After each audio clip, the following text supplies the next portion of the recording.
MA final राजनीति विज्ञान के विद्यार्थियों, आज मैं आपको 9th प्रश्न पत्र भारत में ग्रामीण एवं शहरी स्थानीय शासन के अंतर्गत 74वें संविधान संशोधन की प्रमुख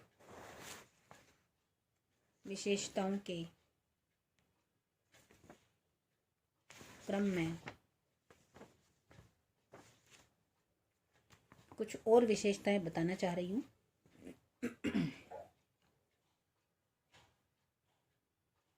अगली प्रमुख विशेषता है कि कुछ क्षेत्रों में इस संशोधन का लागू नहीं होना।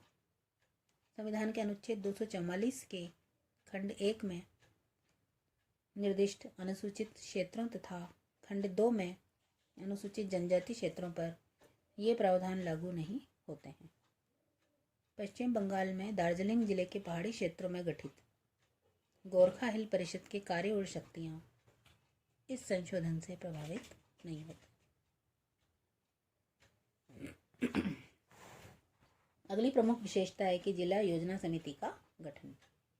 74वें संविधान संशोधन के द्वारा राज्य में जिला स्तर पर एक जिला योजना समिति के गठन का प्रावधान किया गया है, जो जिले में पंचायतों तथा नगर पालिकाओं द्वारा तैयार की गई योजनाओं को शामिल करके संपूर्ण जिले के लिए एक विकास योजना प्रारूप तैयार करेगी। प्रत्येक जिला योजना समिति का सभापति समिति द्वारा स्वीकृत विकास योजना को राज्य सरकार को अग्रेषित करेगा। राज्य विधानमंडल विधि द्वारा जिला योजना समिति की संरचना, स्थानों को भरे जाने की रीति, कार्य और सभापतियों के निर्वाचन की रीति के संबंध में आवश्यक प्रावधान करेगा।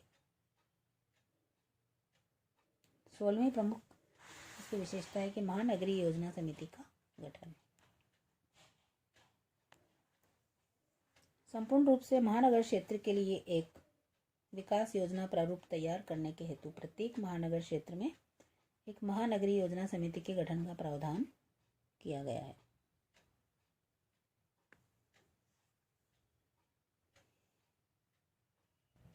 अगली प्रमुख विशेषता है कि निर्वाचन मामलों में न्यायालय के हस्तक्षेप से रोक। निर्वाचन क्षेत्रों के परिसीमन तथा निर्वाचन क्षेत्रों को स्थानों के आवंटन से संबंधित किसी विधि की वैधानिकता को न्यायालय में प्रश्नगत नहीं किया जाएगा। किसी नगर पालिका का कोई निर्वाचन प्रश्नगत नहीं होगा सिवाय निर्वाचन याचिका के। 74वें संविधान संशोधन की उपर्युक्त विशेषताओं से स्पष्ट है कि 3 प्रकार के नगर पालिकाओं को संवैधानिक स्तर प्राप्त हो गया है। इन संस्थाओं में अनुसूचित जातियों, जनजातियों तथा महिलाओं को आरक्षण देकर जन सहभागिता में वृद्धि का प्रयास किया गया है। शहरी स्थानीय प्रशासन की इन संस्थाओं से शहरी समस्याओं के समाधान के प्रयासों में वृद्धि हुई है। इन संस्थाओं में चुने गए पार्षद स्थानीय समस्याओं जैसे पानी, बिजली, सफाई, प्रदूषण, सड़कों के रख रखाव के बारे में अपनी आवाज़ उठाने लगे हैं। अब हम चर्चा करते हैं कि 11वीं अनुसूची में पंचायतों के अधिकार किस किस प्रकार के हैं और किन विषयों पर उनको अधिकार दिया गया है। 73वें संविधान संशोधन के द्वारा संविधान में 11वीं अनुसूची अनुच्छेद 243(6) को अंतः स्थापित किया गया है, जिसमें 29 विषयों को शामिल किया गया है, जिन पर राज्य विधानमंडल पंचायतों को अधिकार दे सकता है। और ये विषय निम्नलिखित प्रकार से हैं। पहला कृषि, जिसमें कृषि प्रसार भी सम्मिलित है। दूसरा भूमि अभिवृद्धि, भूमि सुधार का कार्यान्वयन, भूमि चकबंदी तथा भूमि का संरक्षण। तीसरा लघु सिंचाई, जल प्रबंधन तथा जल विभाजक विकास। चौथा पशुपालन, दुग्ध व्यवसाय और कुक्कुट पालन आदि। 5वां मेन क्षेत्र। 6ठा सामाजिक वानिकी एवं प्रक्षेत्र वानिकी। 7वां लघु वानिकी।